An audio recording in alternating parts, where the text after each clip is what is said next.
we have come here to inspect some difficult places. So we have planned by June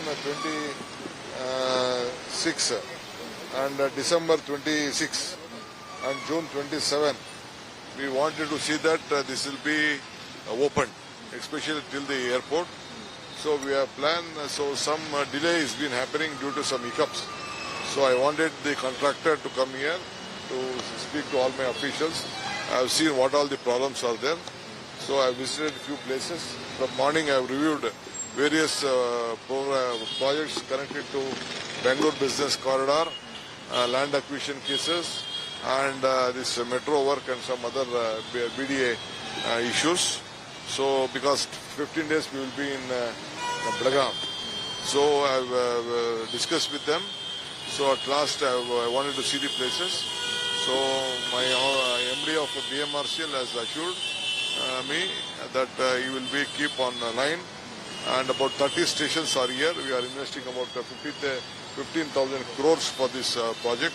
It is 58 kilometers starting from Silk Board to the airport. I think one thing my Tushar Girinath, my UD secretary, is suggesting that we will open 5-6 days. Whenever the station is ready, we will open it. So we will look at it because we will have to go on the safety norms. We will see that as early as possible. We will complete this work. So what is being delayed? How do you look at this? No, as far as the Bangalore Business Corridor, we have given 5 options to them. This is the best options which we have given. It is more viable in the history of India. We have given them commercial place also along the road. 35 meters place which we have kept it, we are giving to them only in their own land. This is a commercial place. So if they want residential, we will give them 40%. Apart from that, we can't do anything more.